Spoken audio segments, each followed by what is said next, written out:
Momentous a podcast that isn't going to talk about Star Wars today because, no one can get games in and stuff, even though we try. Well, at least Aubrey does. So yeah, let's talk about games, Aubrey. Yeah. Hi, Todd. Thanks for that enthusiastic introduction to the episode idea that we came up with about a minute ago before starting to record. Fine, Todd. I'm doing great. My kid definitely didn't total his car. I definitely wasn't up at 5 a.m. with some sort of stomach bug thing after going out and having a good time watching I watched a lesbian comedian in improv hall full of lesbians, and I was one of like four straight guys in the room. That's how I'm doing. How are you doing? Hey, I mean, that sounds like a good time. I don't know what you're talking about. That sounds like fun. But yeah, no, I'm all right. Like I said, it's interesting. Like I was saying, that the right now is like a kind of that lull for Shatterpoint, simply like at least locally. I wouldn't say everywhere, but like would say locally, simply because we're waiting on the balance patch, which I'm really hoping comes out next week. Like hopefully by the time this podcast drops, I'm really hoping it comes out that like at least a couple days before. Last year it came out on a Tuesday, so I'm hoping like the Tuesday before the actual release of the boxes that the Balin and the Morgan box come out would be fantastic. I mean, so that would be the 19th. Like, would be fantastic if that happens. I was really hoping it would be this past week, but that didn't happen. So hey, well, but at this point in time, we got 2 weeks till the end of the month. They said it was going to be May, so we're it's going to be May sometime soon, maybe. So I mean, May 31st is technically May, Todd. Yep, and that's literally 2 weeks away from the time that we record. So, yeah, I mean, it's just been, like I said, kind of a rough time of like what's been going on with events and stuff like that. I mean, like looking around though, I mean, there's still some events that are getting like 10 players. I was like looking at because we were talking about, we were looking at topics to talk about and things along those lines, and even some of the general, May the 4th weekend events, like they got a 14-player event up in Canada. They had a 24-player event out in the UK. The Twin Suns, like they do a lot of things called Twin Suns out there in the UK, and they seem to get a really good following out there. So I think there's and they actually, like, it's interesting. They have a couple of different YouTube channels based out of the UK that are really actually fantastic.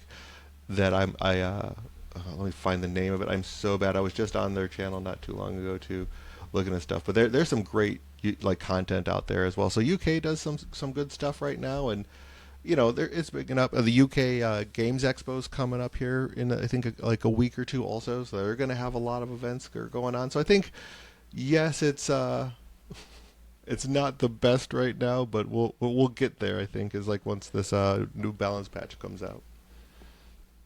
Well, yeah, I mean, Idaho had 16 players at an event at Black Dragon Games, wherever that is. Like, and that was the same day as the Rocky Mountain Open. Oh, wait, too soon? Should I not talk about the Rocky Mountain Open, Todd? Hey, you know what? You've had a car get destroyed in your house after I've had one, so now I'm fine, I guess. It's like you were next in line. So Could we not have this be a thing moving forward, Todd? I don't think either of us wants to buy any more cars.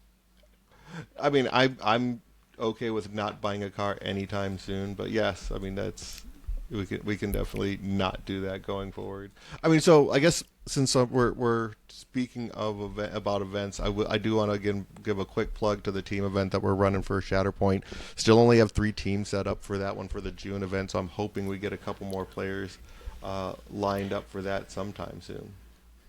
It's still early day. Like I know we're used to the Shatterpoint players signing up early, but I mean, I don't know. I tried to get a game in this week, but it was on an off day. Like it wasn't on Wednesday when a lot of people usually try to meet up. Although it seems like people haven't even been meeting up for Shatterpoint either, from what I've been hearing. So in any event, I did not get a game in of Shatterpoint, but I think people really are just going to dial back in after the balance pass happens, and we'll get more signups because the team event is at the end of the month, and you do have to commit to like you got to get two other people to commit and pay the entry fee, and I mean it's going to take a little more logistics than just say signing up for a GT. Right, right. It's Tabletop Impulse. Just so make sure I'm giving credit where it's due. Is Tabletop Impulse Okay. out on YouTube? Really, I mean, he does a lot of stuff. It's interesting. Like when you watch the UK YouTube channels for tabletop gaming, they all kind of have that same feel to them, and his is not any different from like a lot of the UK based like 40K content that I've watched in the past. So very good, very informative and stuff like that. So if you're itching for something different, I would definitely recommend the Tabletop Impulse, and his content is really good. Hey, I hadn't heard of him before, so I guess I've got something to check out later. Yeah, yeah, pretty good stuff. Pretty good stuff. But yeah, no, I like that it was just kind of looking, like I said, looking at other events that are going on out there. Like I said, there's the May the 4th was always had some good stuff. Like I said, the Rocky Mountain Open, definitely Blake ran a great event out there with 22 players, which I think basically for what the month of May so far has been the largest event that we've had in out going on out there. But there's also, I think there's some good up and coming events. Like I said, the UK Expo usually does pretty good with running an event out there, so I'm expecting to see some pretty decent stuff with that. Booker's running just a game tournament at Gamers Guild in about 2 weeks from today, which will probably end up doing pretty well because that'll be after the balance patch. Like UK Expo as of right now, that's still 2 weeks away also, and that has 16 players signed up. So I think that'll be probably a pretty good event as well. For the UK Games Expo, Damio Matt, he still has his GT going on the same weekend. They got 13 players signed up, so I think we're still in a good place. It's just we just have to wait and see kind of what happens with this balance patch, and like I said, hopefully it comes out pretty soon. Well, and hey, Dion's got an event going on the next weekend looks like, and he's already got 8 players signed up. Moose Baka just ran an event that had 10 players, so we've got stuff going on. There's options. Come play Shatterpoint with me, or else you're going to be subjected to an entire episode where I talk about another game again. Right. Yeah. I mean, it's Dion. I mean, big shout out to Dion always. I mean, he does some great stuff out there in Minnesota, and he's just like holding down a great community out there. So I'm excited to keep on seeing the growth that he continues to have out there, which is fantastic. So, but yeah, I mean, moving on off of events and stuff like that, I know you tried to get games in and just couldn't. Did you get any hobbying or anything done? No. I've been dealing with car stuff all this week. Plus, I don't know. The universe seems to be conspiring against everyone for the month of May because, like, my sword class got canceled out from under us. Like even the instructor didn't know that the City of Surprise canceled our class. We all showed up, and they're like, "No class today," and we're like, "What?" And then what else? What else happened this week? Well, I mean, did I mention I started the week at a funeral? It's not like it started on a high note, everybody. Like, yeah, but usually that means it's going to go up from there, and it doesn't sound like it went up from there. That's I think the biggest problem is like there's usually it's like okay, things are going to get better, but now it doesn't seem like that happened. So I mean, I get it, man. Like my week's been kind of crazy because this past week was the last full week of school for the kids. They have like 3 days left next week. They just go Monday through Wednesday, so it's like literally last week was the last week of school because all they're going to be doing is cleaning up their stuff, having end of school stuff and everything like that. I think most of finals and stuff like that are done, so it's just planning after school activities going forward and stuff like that. So oh yeah, no, the I don't know if this is a good thing or a bad thing, Todd, but after submitting like over 100 job applications, the oldest still has not found a job, which means that for the next week, the youngest gets to use his car to get to through the last week of school, because otherwise I'd be driving him to Surprise for school. Which everybody, like, I know you're not all in the Phoenix area. Basically, what this means is I have to drive 20 minutes the wrong way from my work, drop off my kid, and then drive back 40 minutes the other way to get to my work. It's super fun. It's super fun. There was a reason we wanted him to have a license and a car. Yeah, I mean that's one of the interesting things about Arizona. Like I would say probably half the students in Arizona don't actually go to public school. They go to either like a charter Yeah. or a private or homeschool or something along those lines. Like both my kids don't go to a traditional public school. They go to a charter. So it's like one of those just unique things where it's like the school is not like when we were kids, you'd wake up and you'd walk a quarter mile down the road and then you were at school. Like where my kids, it's like, no, they get in the car and we drive them 15 minutes to their school because that's just how it is with a lot of schools here in Arizona. Yeah, it is. It is what it is. Enough. Let's change topics, Todd. Apparently, we need to stop talking about how our week is gone. This is getting sad. Are you starting to get a we little need depressed area there we already? need poo we need poos and sriracha on to lighten the mood. Come on. Fair enough. Fair enough.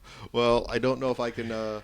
I don't know if I can channel that kind of energy right this moment, but we'll do our best. So, you wanted to talk about because you've gone and played other games and things along those lines, and like to do comparisons from them to those particular games to Shatterpoint and things along those lines. So, I know you said you did a learn to play for Trench Crusade. What was that all about?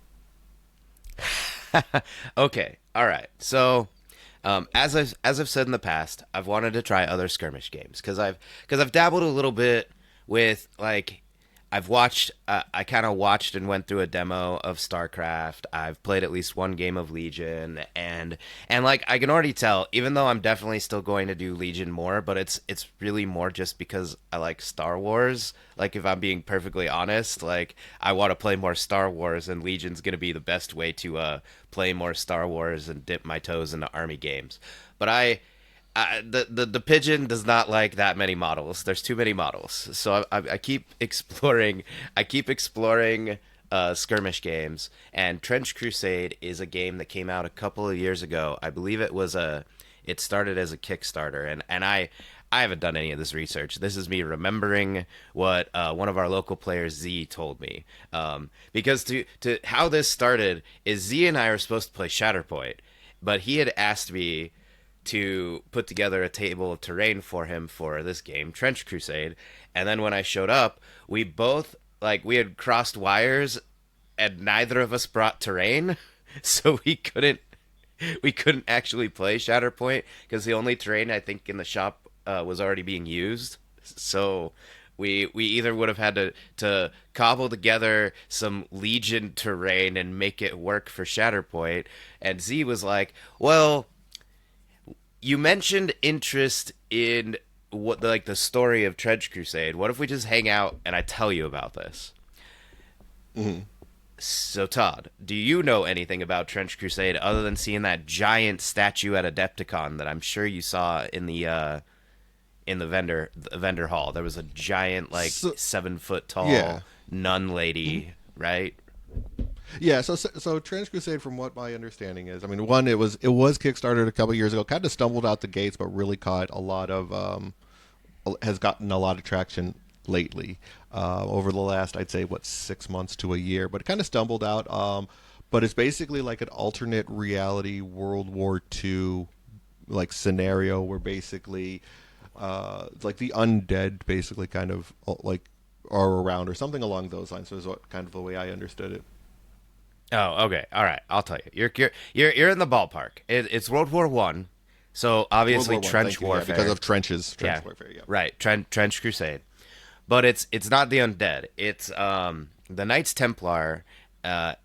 Basically during the sacking of Jerusalem, 1099. And if you're a history buff like I sometimes pretend to be, you'll know that was a pretty important thing. That was one of the times that Christianity that the Knights Templar and Christendom went in had a crusade. They actually tried to take back Jerusalem. They sacked the city, and then this is where where history diverges, because the Knights Templar did something naughty, something they were not supposed to do during the sacking of Jerusalem, and they accidentally open a portal to hell, and all of the demons come pouring out and start attacking and taking over all of humanity. Now, cue almost 1,000 years later, it's 1914, and we're still fighting in a great war, but instead the great war is between the half of the world that's been like enslaved by demons and the half of the world that is they either call themselves, what is it, the faithful, or what does the Sultanate call themselves? Because anyway, the major factions are basically a bunch of demon lords who are half the time they're fighting with each other, and then the church, which is Christianity, and then the Iron Sultanate, which is the Muslim faction. And so basically they team up and are fighting and then there's some other factions in there, like Ireland is involved. It's very fascinating. They get their own faction, and the Ethiopian kings, because here's the fun little thing. So the European powers never got a chance to take over Africa because they were too busy getting killed by demons. So Africa has its own kingdom, and it's an interesting take on the history, because Mammon, the like god, not the god of greed, the demon lord of greed or whatever, is trying to take all of Ethiopia's gold. So it's like an inverse of history. Instead of Europe doing the colonizing, it's the demons trying to. I don't know if you can call it colonizing if they're demons. I think they just want to eat people. I mean, it sounds about right. Instead of the English doing it, it's demons. I mean, 6 of one, half a dozen of the other, right? Sorry, all my UK right? listeners. Oh, anyway, it's Quincy. Close your ears. Anyway, so like that, but that's the setup. And so fast forward to World War I, and so there's an alternate 1,000 years of history. I'm not going to dig into all of that. That's just to give you the idea. But you basically have different factions that have all of these things. Like the Christians have mech suits, because why not? They have holy mech suits that they can fight in.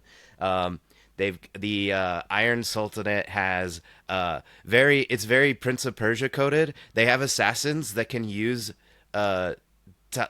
control over time to just blip in and out of the battlefield, because they freeze time. They attack this guy, jump over there, attack that guy, come back, and then time starts moving forward.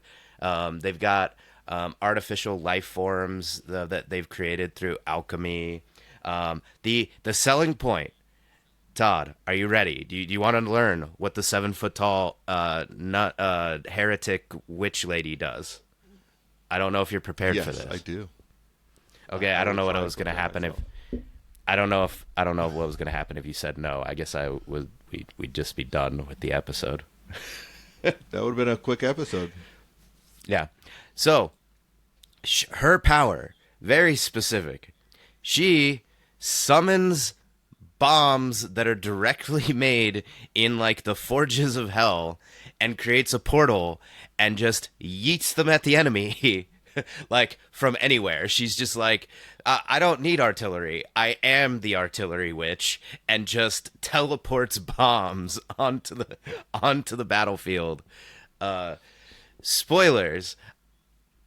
Jumping ahead to my Learn to Play game, I didn't know how to deploy, and Z is very much of a, well, try something and see what happens, friend, kind of style of Learn to Play teacher. And so I had bunched up a bunch of my guys like in an area where I thought like that would make sense. And he takes his first turn, activates, goes with the witch, just kind of bombs one area, and he's like, Aubrey, by the way, didn't do this to you because it's Learn to Play and I'm teaching you how to play. But you see all those guys over there?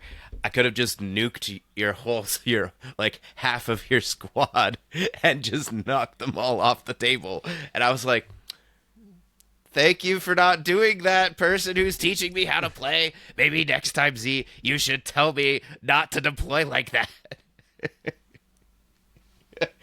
but Fair enough. but anyway, so that's the setup. Do we have any questions so far, Todd?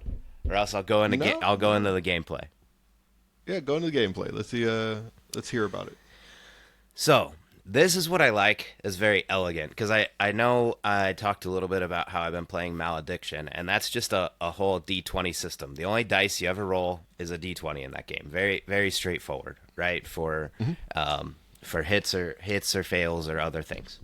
This game has a lot more dice roll, so you have regular actions that you can take, and it's just like Shatterpoint. You can only take one action per turn. You have a move action. You have a combat action. Well, it's actually interesting because you have two combat actions, because if you have a character that has the specific keyword, you can do a ranged attack and a melee attack. So technically, some units have two attacks, but regardless, their combat action is split in this game. And then the other actions you can take are called risky actions. So, like, if you're going to climb, if you're going to dash, like sprint at an enemy, if, what's some of the other actions? Oh, if you're going to jump, because it's trench warfare, like if you're going to jump across a trench, right? These are all considered to be risky actions, and you have to actually roll dice to succeed. But anytime you roll, it starts with just 2d6s, and you're just aiming to get a 7 or better. So anytime you perform an action that requires a roll, you're rolling 2 dice, you're just trying to get a 7 or better. Same with combat. If you're trying to attack somebody, now there's modifiers where you get dice modifiers plus and down with armor and weapons, and then the characters all have base stats. But again, you're rolling 2d6s. You're trying to get You're trying to get a 7 or better based on all of the plus 2s and minus 3s and everything from that. All right, but there's other stuff that can add and take away from your dice. So, like, if somebody's in cover, now you're going to roll a third dice, but you're going to take the 2 worst results.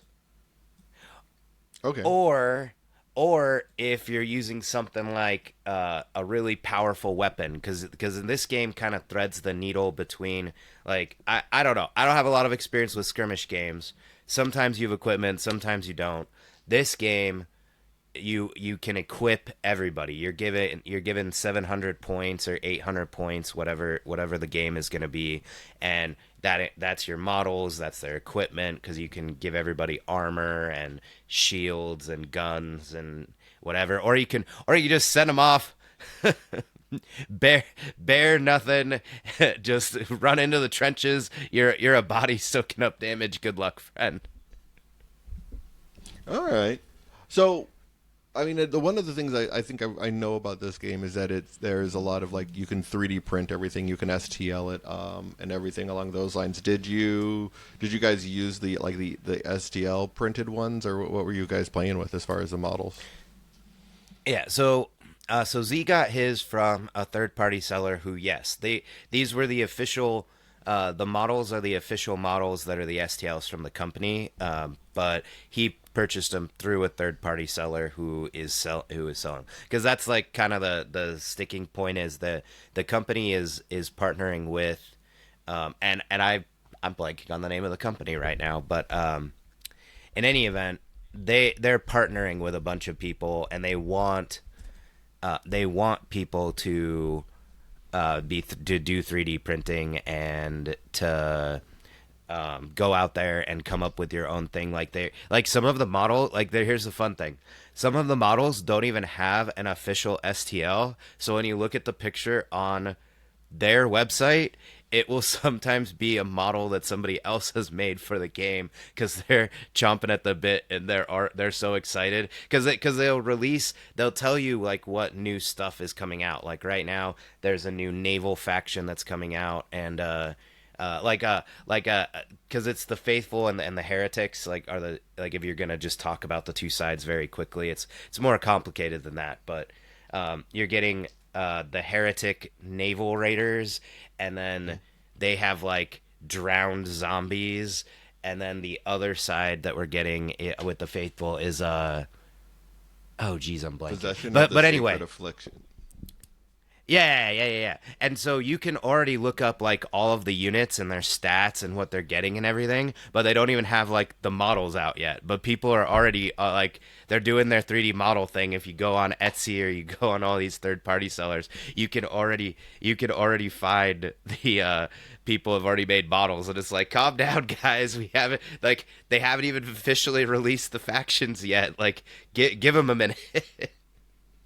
Hey, that's how gamers are sometimes. If they really like the game, they'll find a way to sit there and make it work. All they need is the rules, and they can sit there and start playing. Yeah, yeah, exactly. So anyway, dice roll. So what you do is you rolled a hit, and you can get like dice advantages too. Like if you get like enough advantages on an attack roll, you could be rolling like 5 or 6 dice and get like the best two results. And of course, if you roll double sixes, like that's a critical.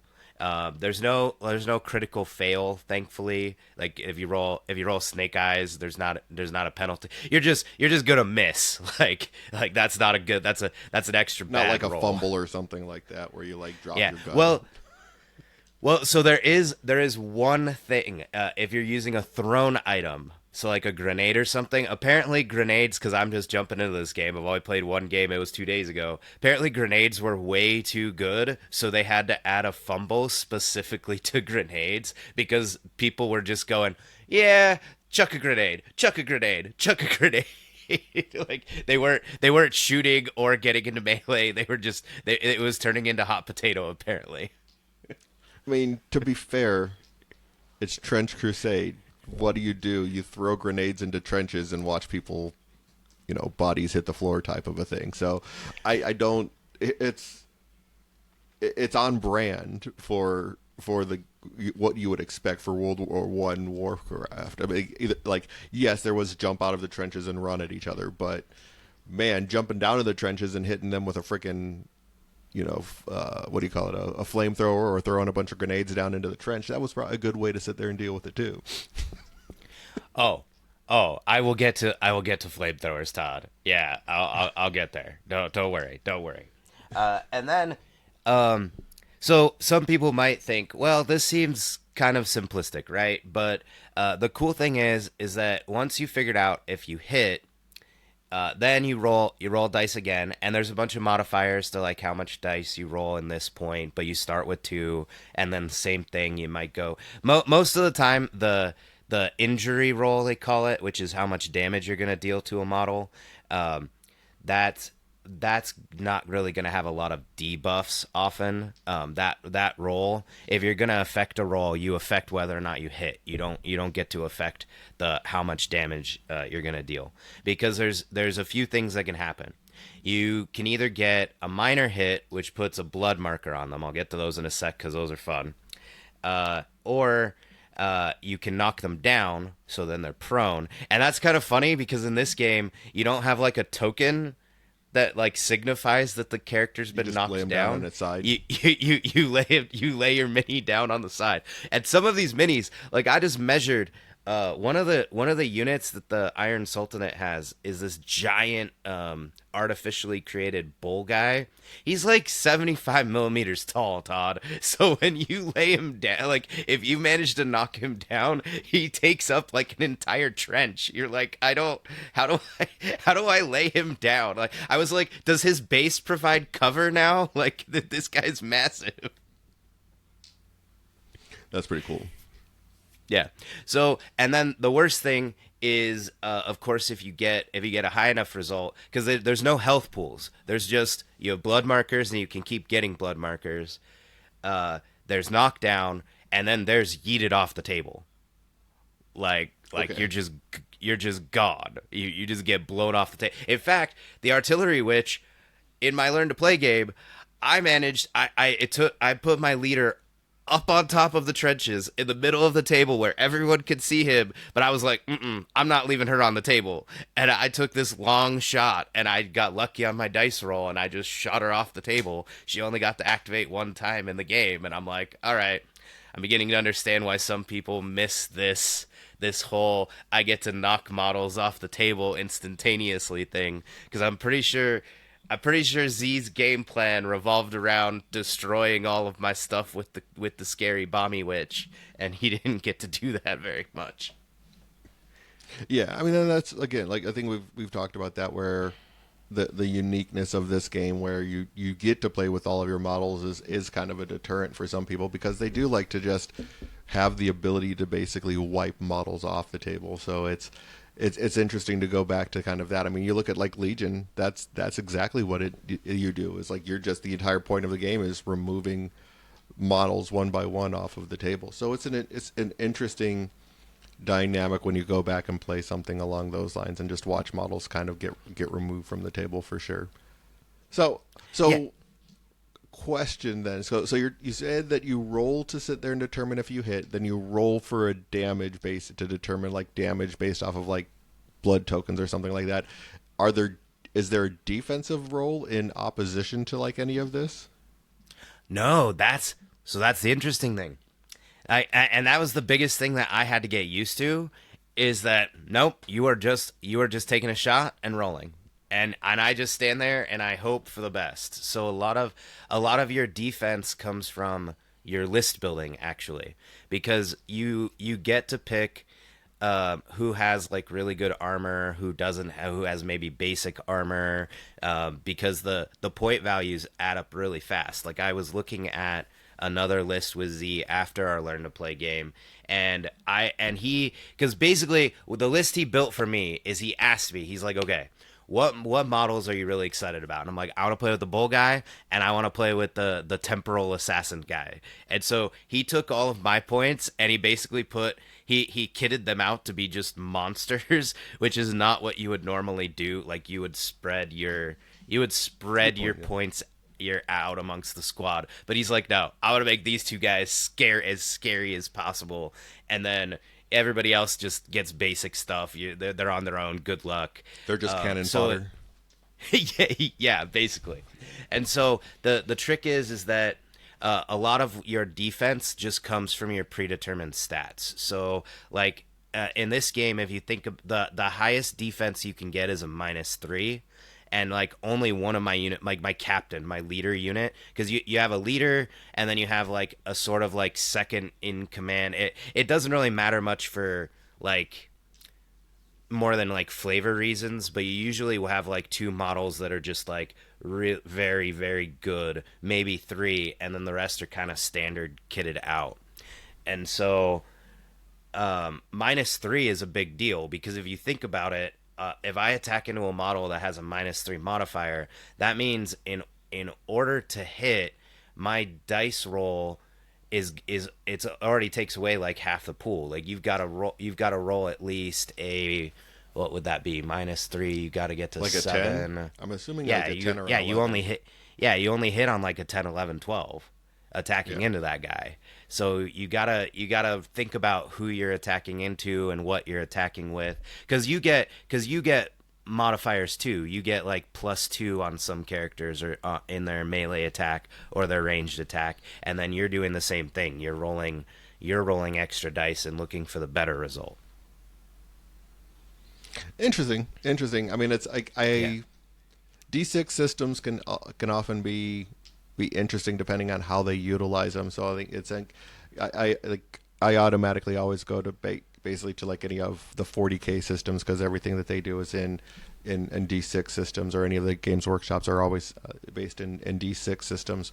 So it's interesting to kind of see that. It's interesting also that you don't have like a defensive response in any way. It's basically like, okay, roll, I hit you or I don't hit you type of a thing. I mean, I don't know if I like that or not yet. It's like it's one of those where I think I'd have to probably play the game to see if I actually like if it works for me.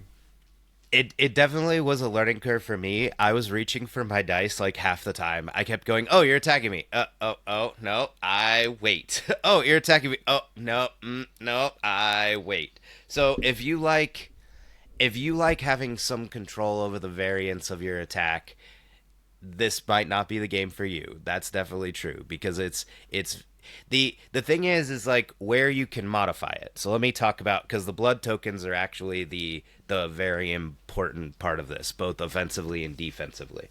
So they represent essentially your character's been wounded, right? You've taken a glancing hit from shrapnel or fire, gas, because you're right. It's World War I. There's fire and gas floating around, lots of stuff.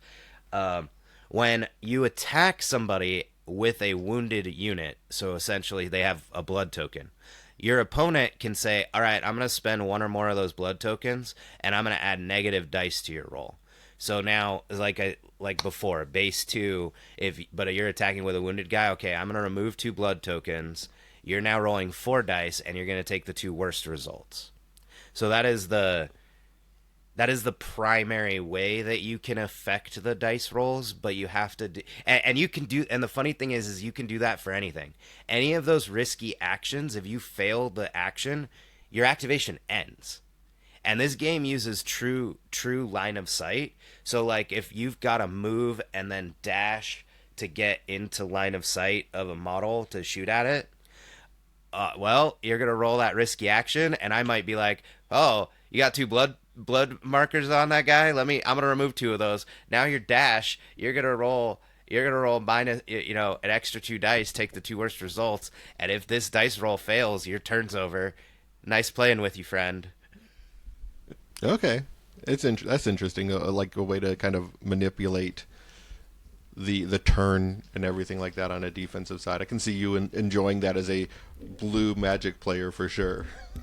It does feel very reactive because you get to make the choice, and there were definitely Right. some times where Z would be looking at me once I was starting to figure out the rules, and Z would be like, "So you gonna modify this dice roll?" Because the thing is that the other thing you can do with the blood tokens is you can trigger what's called a bloodbath, and it takes 6 blood tokens on a model, but if they're knocked down, it only takes 3. And let me tell you, 3 is a lot easier to get to than 6. Oh my word, jeepers!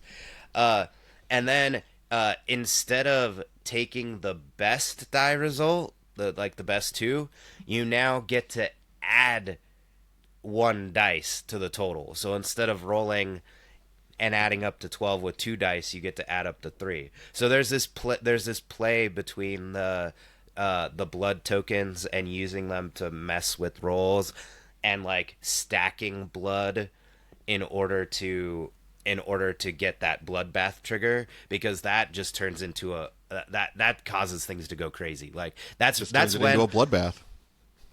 oh yeah, it's almost like there's a reason they call it that, Todd. But well, because like what was happening in our game is I kept getting these really lucky attack rolls where I should not have been just knocking models off the table, like that witch leaving like turn 2 or whatever isn't necessarily supposed to happen that often. But you're trying to like build up to the bloodbath, and then that's what gets the models off. And I might be messing up some of the details here. Z, you could correct stuff later. It's fine. I'm going off of memory, which is always dangerous for me. So what size is this played on a 3x3 or is it played on a different size mat?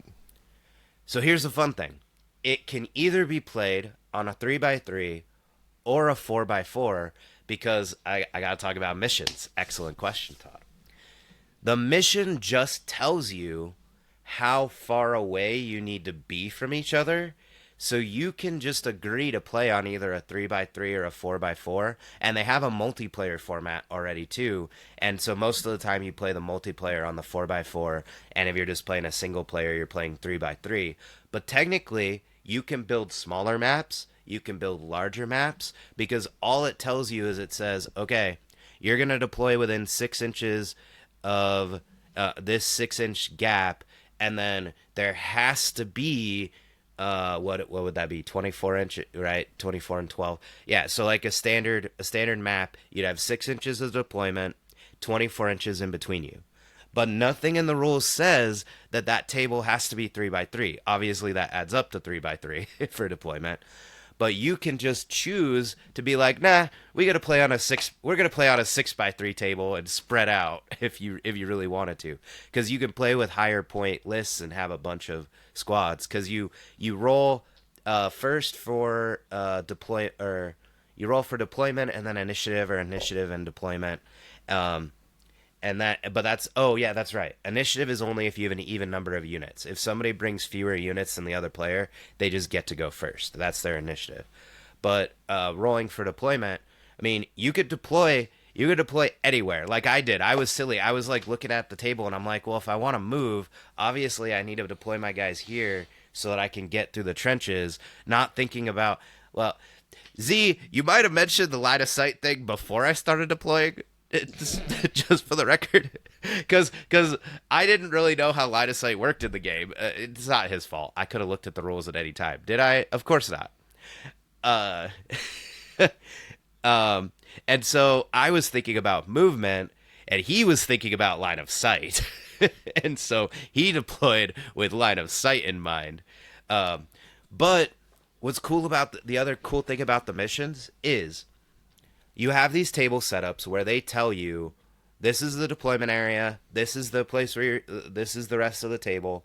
It tells you like number of terrain sizes. Like it'll say you need to have this many large pieces, this many medium pieces, this many small pieces, and it's basically 3 inches in this game is the thing. Anything that's under 3 inches is like small or medium, and then like the width of it makes it small or medium, and then 3 inches or more are the large terrains. So there's a lot of customization. It just tells you types. It doesn't tell you what to do. And then you can pick from like 6 different victory options. So what Z did for me is he picked the objective scoring one, where there's little objectives on the table, and you have to go and engage them. And engagement in this game is just 1 inch, because it uses just a tape measure for ranges and things. Most movement is like 6 to 8 inches. Most like ranged attacks are like 12 to 18. Although that crazy witch lady has 36 inches, Todd. Why does a witch who can summon bombs from hell have a 36-inch range? Remind me, how big is the table? Well, Aubrey, she's a witch from hell.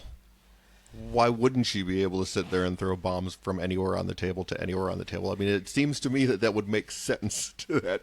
That basically that's like a kind of a powerful character. I know that you didn't like it, just because you didn't like it doesn't make it right. It doesn't mean it's wrong, I guess.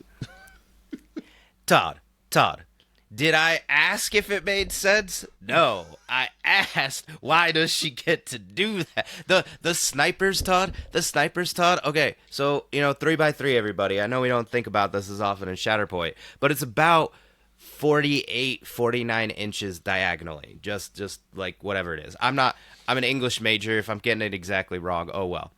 The snipers have a range of 48 inches. They can literally sit in the corner of the mat and shoot anywhere on the mat. You just put your sniper, go over there, go to the very far corner of the map. Don't worry about it, Fred. You can shoot anything on the table. Don't worry about it as long as you can see it. Okay. Yeah. Oh, by the way, one of the sniper priests, because again, this is a very militant version of our world, friends. All the priests they're blessing all the bombs. They're doing all the things. Like it's World War I, friends. The sniper priests can even get their ammo blessed so that it can phase through walls. So forget the trenches that are keeping you safe. They just have ghost ammo that can just go woof through everything. No big deal. That's not a problem. So just so you know, Aubrey, from corner to corner is 4 feet 2 7/8 inches on a 3 by 3 table.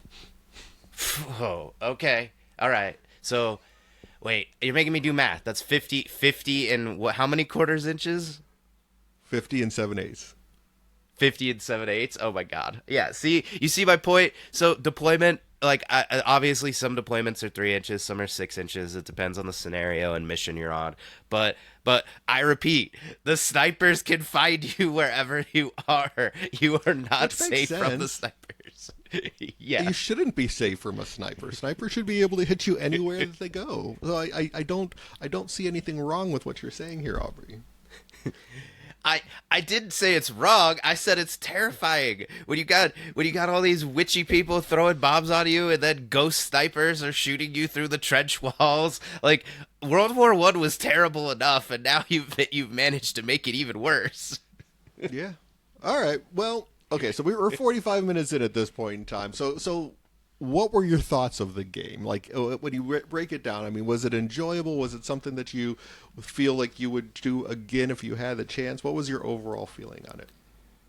Okay, so what I liked about it. Well, for those of you who don't pay attention to the non-Star Wars books I talk about randomly at times, I'm a huge fan of like gothic fantasy, so like very Victorian era like steampunky kind of things like that. Like an example I try to give people that you might know is like the Bloodborne game from Software. That's not Dark Souls. It's their other game. Like that vibe, 100% love that. And this game, like the lore and the models and how it looks, that's always going to be the thing I care about the most. Like I love you, AMG. You designed a very good game, but you got me with the Star Wars IP first. Yes, you also happen to make a very good game, and I'm very happy you did. But I'm always lore and characters and story focused. Like even with Magic, that's how I was. I liked knowing the story. I liked knowing the lore, so I like it a lot. And then gameplay wise, it did feel very like how do I explain it? It felt very straightforward. Like sometimes it feels like in Shatterpoint, especially when you're measuring like for all of your abilities and all of these other things you can do, and um like you're constantly checking range 3, range 4, range 2, range 5, like you're always checking these different ranges. I didn't have to do any of that with this game. Basically, all I had to keep track of is where was I moving, did I have line of sight, and can I take a shot on this guy?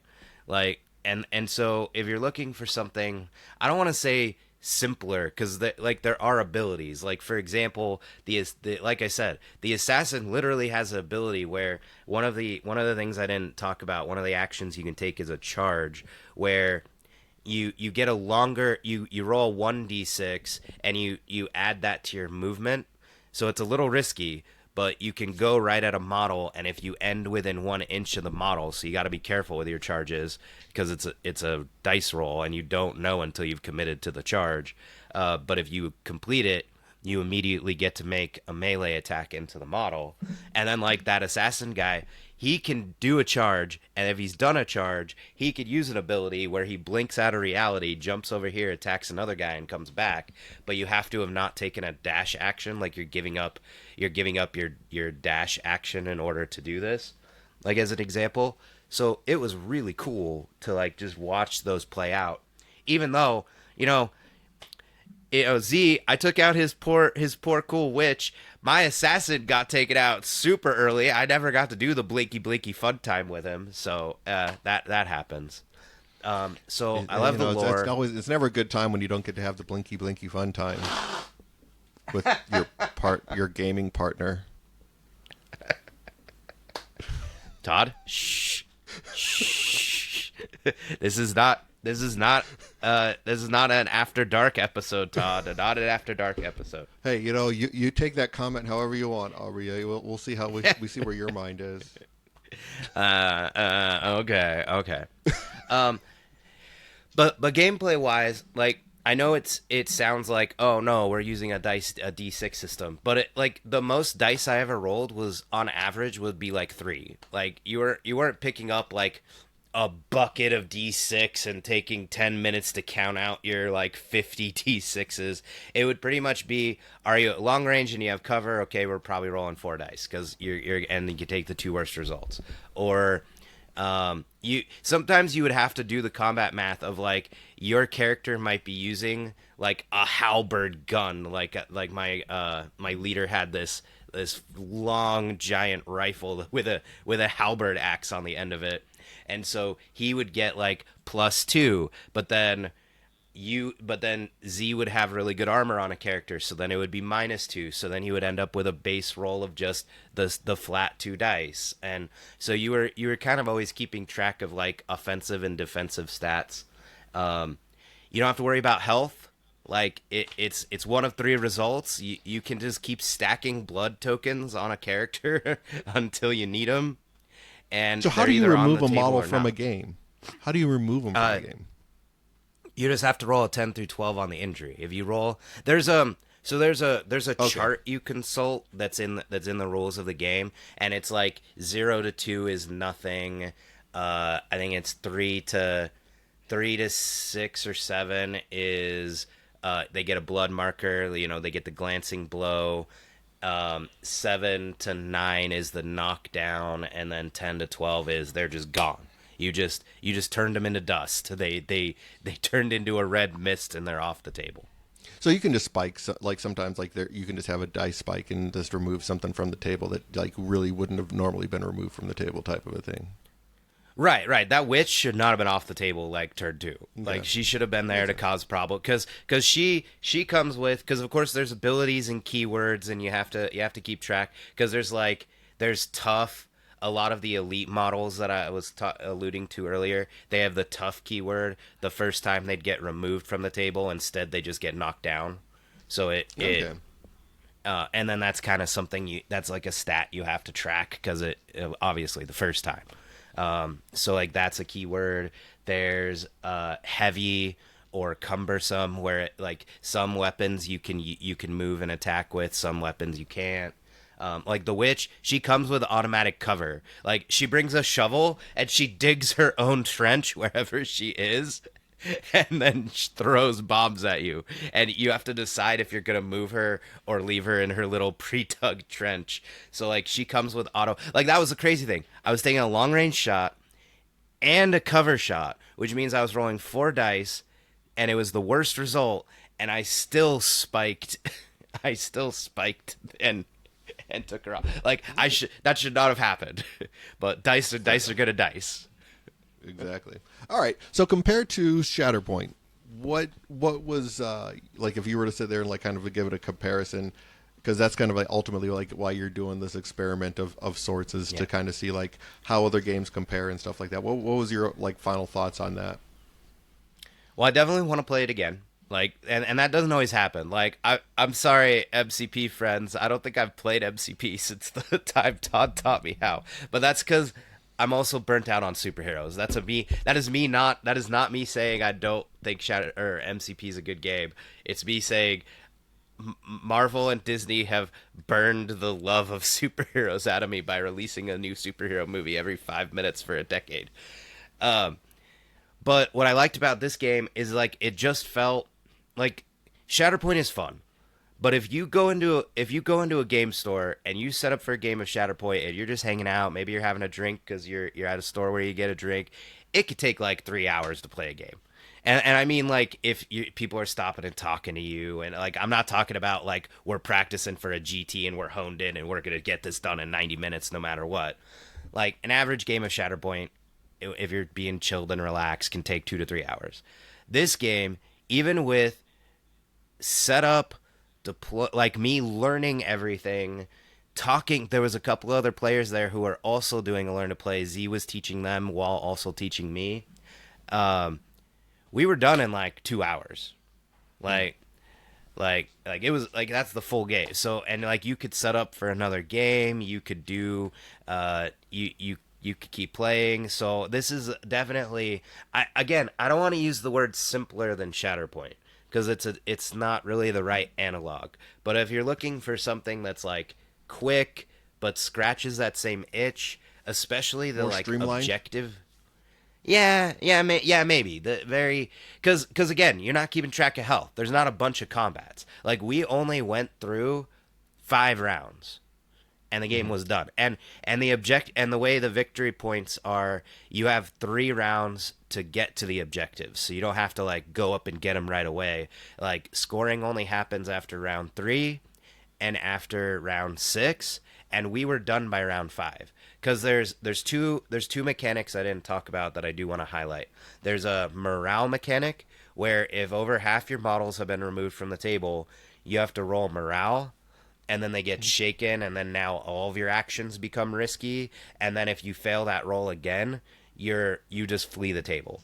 So the game could just, you get a couple of bad rolls because your squad gets I think it's warband is what they refer to it as, but your warband gets scared. They could just leave the table. The game could be over, and you're like, oh, okay. So what I will say is the other mechanic that I didn't talk about, which is getting me to my point, is there's also achievements. Because if you do the campaign mode, you can get glory to buy special armor or special items that you can only get via glory. And the reason for that I'm leading to all this is I don't think Trench Crusade is ever gonna have like heavy organized play. Like, and I haven't looked that up. I don't know anything about it because it is very narrative driven first. Like the way they want you to play is they want you to have a league where you are building up your war band, you're buying more stuff for them. You go from 700 points to 800 points to 900 points or however you set up the league. And while I'm not saying it couldn't be competitive, like you could, like especially if you give everybody like the same mission and the same layout in a tournament, and you have to like everybody's doing the same scenario. That's how I assume they would be doing organized play. Again, did I do research before coming on and talking about this? No. Why would I do research? I'm not getting paid to be a librarian right now. So but if you're looking for more of like a more narrative experience than even Shatterpoint, because I feel like that's what draws people to Shatterpoint, other than all the tryhards who really, really, really want to win GTS. Sorry, friends, I love you all. You're very nice about it. It's not like Magic. Um, like we like how Shatterpoint helps you like live out this fantasy of like I'm the characters in the Clone Wars or in Rebels, and we're coming in, we're saving the day, or ruling the galaxy. This game, I feel, does it even harder because like there was a couple of times where I performed an action that was like suboptimal, but I was trying to get an achievement. I was trying to get glory because in the game, you get victory points for doing the achievements. So not just controlling objectives or defeating your enemy or whatever mission set you're on. You also just get victory points for like Z retreated from the same model twice. He ran away, and he got an achievement for it. I got an achievement for pretending to run away and then attacking somebody. So like it's very story driven, which is something I enjoy a lot. Yeah, I've noticed that like looking up on their website, the newest starter box that they have coming out is actually considered a narrative campaign box.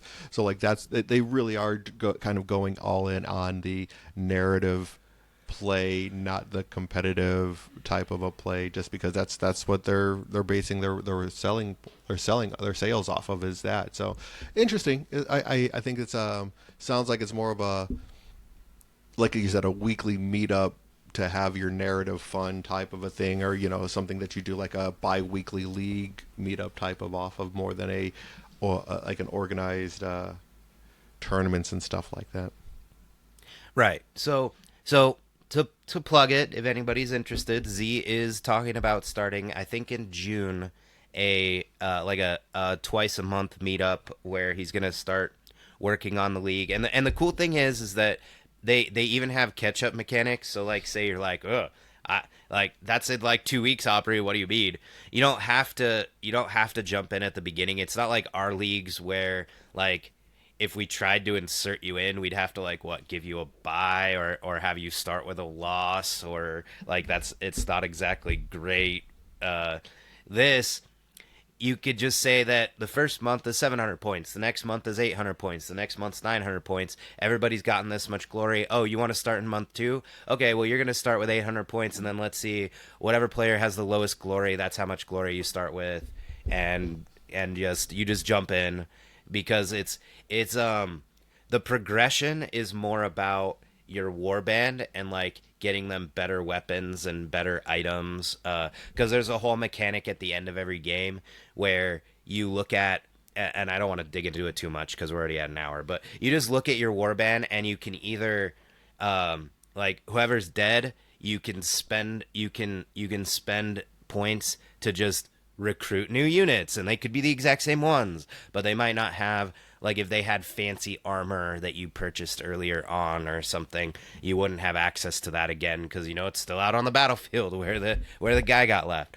Or if you did really well in a game, you can go exploring and try and find relics or artifacts, and so there's a different role. So basically, like, if you lost, you're probably rebuying your whole army because they're all dead. And if you won, yay! You get to go look for artifacts and no man's land out, in between the trenches, and then you build up your warband, and then I don't know how it ends. Y'all know Z. He's been running around a lot. Ask him. Fair enough.